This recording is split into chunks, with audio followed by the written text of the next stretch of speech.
a crisp October afternoon in 2009, Bobby and Sherilyn Jamison, along with their 6-year-old daughter Madison, vanished without a trace near Red Oak, Oklahoma. Their disappearance would become one of the most perplexing mysteries in modern American history, leaving investigators and amateur sleuths baffled for years to come. The Jamison family lived in Eufaula, Oklahoma, where they seemed to lead a relatively normal life on the surface. Bobby worked various jobs, while Sherilyn was a stay-at-home mom who occasionally sold items online. But beneath this ordinary facade lay a web of peculiarities and unexplained circumstances that would later fuel countless theories about their disappearance. In the days leading up to their vanishing, the Jamisons had been looking to purchase a 40-acre plot of land near Red Oak, a remote area in the Saint Bois Mountains. They had made multiple trips to view the property, which was heavily wooded and far from civilization. On October 8, 2009, they made what would be their final journey to the area. The family was last seen alive that day, driving their truck up a dirt road toward the property they were interested in buying. 8 days later, their abandoned vehicle was discovered by local hunters. What they found inside the truck would only deepen the mystery.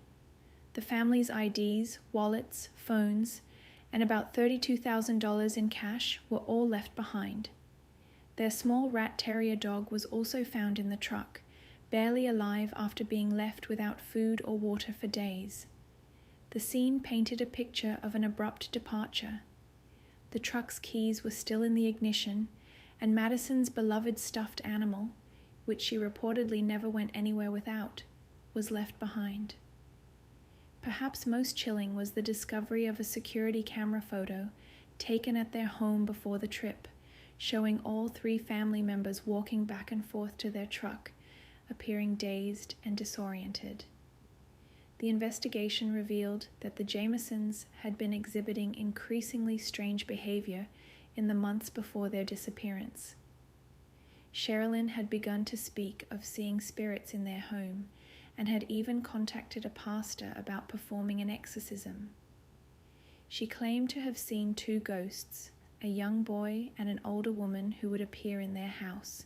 Bobby, too, had been acting unusually, telling his pastor that he was reading from the Satanic Bible and had been experimenting with witchcraft. Their behavior had become so concerning that Bobby's father, Bob Jamison, had filed a protective order against them earlier that year. In his petition, he claimed that Bobby had threatened to kill him and his wife, stating that Bobby believed they were part of a Mexican mafia that was after him. The protective order was later dismissed when Bob failed to appear in court. The family's home held more mysteries. Investigators found strange messages written on the walls, including one that read, "3 cats killed to date by people in this area. Witches don't like it when their cats are killed." Another message simply stated, "Danny Freeman was murdered." This reference to a well-known Oklahoma cold case from 1999 added another layer of intrigue to the investigation. The Jamisons' financial situation was equally puzzling. Despite appearing to struggle with money, they had that large sum of cash in their truck, and no one could explain its source. Some speculated it might have been connected to drug dealing, while others suggested it could have been from a settlement Bobby had received after a car accident. The truth about the money's origin remains unknown to this day. Local law enforcement launched an extensive search operation in the rugged terrain around where the truck was found. The area was challenging to navigate, with dense forest and steep inclines. Dozens of volunteers, along with trained search and rescue teams, combed through thousands of acres. Helicopters equipped with infrared sensors scanned the area, but no trace of the family was found. Adding to the complexity of the case, investigators discovered that Sherilyn had been diagnosed with bipolar disorder and had stopped taking her medication. Friends reported that her behavior had become increasingly erratic in the weeks before the disappearance. She had begun carrying a pink pistol for protection, convinced that their lives were in danger. The relationship between Bobby and Sherilyn was also showing signs of strain. Though they appeared devoted to each other, witnesses reported frequent arguments. Sherilyn had become increasingly paranoid, believing that Bobby was involved in illegal activities. She had told friends that if anything ever happened to her, they should look into Bobby's involvement. Their daughter Madison, caught in the middle of this turbulent situation, was described by teachers and friends as a bright, happy child. She was homeschooled by Sherilyn and was known for her artistic abilities and vivid imagination. In the weeks before their disappearance, however, teachers at her dance class noticed she had become withdrawn and quieter than usual. The investigation took numerous turns as different theories emerged. Some believed the family had fallen victim to foul play, possibly connected to drug trafficking in the area.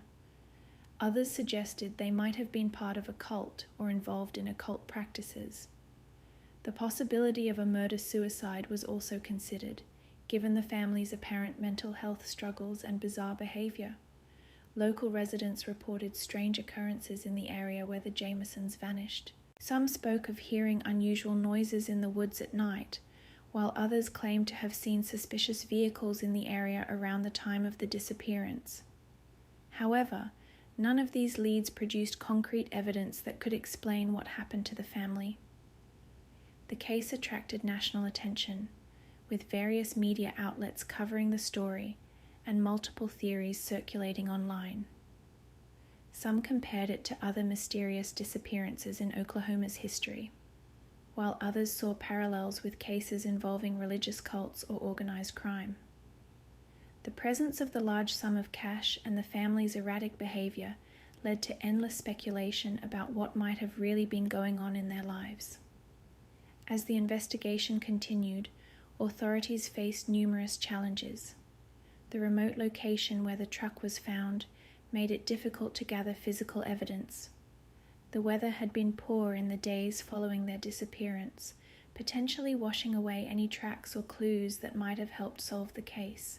The vast expanse of wilderness in the area meant that if something had happened to the family in the forest, finding evidence would be like looking for a needle in a haystack. The investigation took an even more bizarre turn when investigators discovered a series of photographs on the family's home computer. The images, taken in the weeks before their disappearance, showed Bobby and Sherilyn in what appeared to be some sort of ritual setting. Candles, strange symbols, and what looked like religious artifacts were visible in the background. These findings seemed to support the theory that the family had become involved in unconventional spiritual practices. Further interviews with neighbors revealed additional troubling details.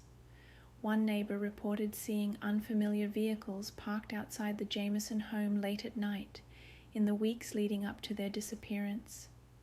Another claimed to have overheard heated arguments coming from the house, with mentions of spirits and demons. However, when pressed for more specific details, these witnesses' accounts often became vague or contradictory. The investigation also uncovered that Bobby had been involved in a serious car accident in 2003, which had left him with chronic pain and possible traumatic brain injury. Friends reported that his personality had changed significantly after the accident. He had become more withdrawn, prone to mood swings, and increasingly interested in supernatural phenomena. Medical records showed he had been prescribed various pain medications, leading some investigators to question whether drug use might have played a role in the family's erratic behavior. The case took another turn when investigators learned that Sherilyn had been in contact with a self-proclaimed psychic in the months before their disappearance. The psychic, when interviewed, claimed Sherilyn had expressed fears about dark forces targeting her family. She had reportedly sought protection rituals and advice about warding off evil spirits. While many dismissed these claims as irrelevant, they added another layer to the already complex narrative of the family's final months. The $32,000 found in the truck continued to be a source of speculation. A detailed examination of the Jamisons' financial records showed no clear source for such a large sum of cash. While Bobby had received a settlement from his accident, those funds had been depleted years earlier. The family had been facing financial difficulties, with several unpaid bills and pending debt collections. The presence of such a large amount of cash, particularly when they were supposedly struggling financially, raised red flags for investigators. In the months following their disappearance, several potential sightings of the family were reported across multiple states. One witness claimed to have seen them at a gas station in Texas, while another reported spotting them at a restaurant in New Mexico. Each lead was thoroughly investigated, but none proved credible. The family seemed to have vanished completely, leaving no trace beyond their abandoned truck. The search area was expanded multiple times, with teams using increasingly sophisticated equipment and search methods. Cadaver dogs were brought in, but the rocky terrain and dense vegetation made their work difficult. Drones equipped with thermal imaging cameras scanned the area, but the technology was limited by the thick forest canopy. Despite these efforts, no significant physical evidence was found. The case took a dramatic turn in November 2013, more than 4 years after the family's disappearance. A hunter discovered human remains in a remote area about 3 miles from where the Jamisons' truck had been found. The location was particularly difficult to access, hidden among rocks and brush on a steep hillside. The remains consisted of partial skeletons of 2 adults and 1 child, scattered across a small area. The discovery sparked renewed interest in the case, and forensic teams carefully excavated the site. Weather exposure and animal activity had damaged the remains, making identification challenging. However, items of clothing found with the bones matched descriptions of what the Jamisons had been wearing when they disappeared. In July 2014, DNA testing confirmed what many had suspected. The remains belonged to Bobby, Sherilyn, and Madison Jamison. The condition and positioning of the remains provided few clues about how the family had died. No obvious signs of trauma were visible on the bones, and the scattered nature of the remains made it impossible to determine their exact positioning at the time of death.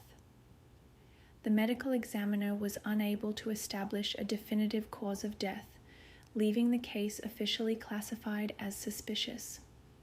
The discovery of the remains raised as many questions as it answered. How had the family ended up 3 miles from their truck in such difficult terrain? Why had previous searches of the area not located them? The position of the remains suggested they had died where they were found, rather than being moved there after death. But what had led them to that remote location? Local law enforcement faced criticism for their handling of the initial investigation. Some argued that crucial evidence might have been overlooked in the early days of the search, while others questioned whether enough resources had been dedicated to finding the family. The sheriff's department defended their efforts, pointing to the extensive searches conducted and the challenging nature of the terrain. The discovery of the remains also brought new theories to light. Some speculated that the family had become disoriented while exploring the property and had accidentally wandered into dangerous territory. Others suggested they might have been forced to flee into the woods by an unknown threat. The presence of the cash in their abandoned truck seemed to argue against a planned disappearance, but the lack of signs of struggle made it difficult to support theories of foul play. Mental health experts who reviewed the case suggested that shared psychotic disorder, also known as folie à deux, might have played a role. This rare condition occurs when delusional beliefs are transmitted from one person to another. Given the documented mental health issues and paranoid behavior exhibited by both Bobby and Sherilyn, some believed they might have experienced a shared psychological crisis that led them into the wilderness. The theory of shared psychosis became increasingly compelling when investigators reviewed additional witness statements that had initially been considered less relevant. A former colleague of Bobby's came forward with an account of a conversation just weeks before the disappearance, where Bobby had spoken at length about an impending apocalyptic event. According to this witness, Bobby believed he had received divine messages instructing him to seek refuge in the mountains. The involvement of drugs in the case remained a persistent question. While toxicology tests on the remains couldn't provide conclusive evidence due to decomposition, investigators uncovered new information about potential connections between the Jamisons and local methamphetamine dealers.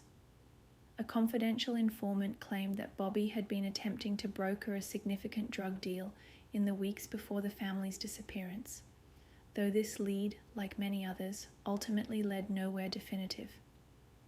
The pink pistol that Sherilyn had been known to carry was never found, despite extensive searches of both the area where the truck was abandoned and where the remains were discovered. This missing weapon became another piece of the puzzle that refused to fit neatly into any single theory about what happened to the family. Weather records from the time of their disappearance showed that temperatures in the area had dropped significantly at night, with occasional rain showers. Survival experts consulted on the case suggested that if the family had become lost or stranded in the wilderness, exposure could have claimed their lives within days, particularly if they were unprepared for the conditions. The security camera photo showing the family's dazed appearance took on new significance when enhanced analysis revealed subtle details previously overlooked. Experts in body language and behavioral analysis noted that their movements suggested they might have been under the influence of something, whether drugs, mental distress, or some combination of factors remained unclear. Further investigation into the property the Jamisons had been interested in purchasing revealed its own strange history. Previous owners reported unexplained phenomena and a sense of foreboding about the land. While many dismissed these accounts as local superstition or attempts to capitalize on the tragedy, they added to the folklore that began to surround the case. The messages written on the walls of the Jamison home were subjected to new analysis by forensic linguists. Their conclusion was that the writing displayed characteristics consistent with individuals experiencing paranoid delusions, but also suggested a degree of organizational thinking that seemed at odds with complete psychological breakdown. As years passed, the case began to take on almost mythical status in true crime circles. Amateur sleuths continued to dig into every aspect of the mystery, sometimes uncovering new details that had been overlooked. One such discovery was a series of emails between Sherilyn and a childhood friend, in which she described recurring nightmares about being pursued through woods by shadowy figures. The Jamison case ultimately joined the ranks of America's most baffling family disappearances, alongside cases like the Sodder children and the Springfield Three. While the discovery of their remains provided some closure, the fundamental question of what led to their deaths remains unanswered. Today, the property near Red Oak stands as a silent witness to whatever tragedy befell the Jamison family. Local residents report that few people venture into that area of the mountains anymore, and those who do often speak of an overwhelming sense of sadness that seems to permeate the landscape. The case continues to challenge our understanding of how a seemingly normal family could become entangled in such a web of mysterious circumstances. It raises uncomfortable questions about mental health, the influence of paranoid beliefs, and the fine line between reality and delusion. The legacy of the Jamison family case has led to changes in how local law enforcement handles missing persons cases, particularly those involving entire families. Their story serves as a reminder that sometimes the most perplexing mysteries are those that begin in ordinary circumstances, with ordinary people, before spiraling into something far darker and more complex. In the end, the Jamison family case remains officially unsolved. While theories abound, from murder to suicide to accident to supernatural intervention, no single explanation fully accounts for all the evidence. Perhaps that's what makes their story so compelling and so disturbing. It reminds us that sometimes, even with modern investigative techniques and years of careful analysis, some mysteries remain just that, mysteries. The mountains near Red Oak keep their secrets, and the true story of what happened to Bobby, Sherilyn, and Madison Jamison may never be known. Their case stands as a testament to the fact that reality can sometimes be stranger than fiction, and that even in our modern world of surveillance and instant communication, it's still possible for people to vanish into thin air, leaving behind more questions than answers.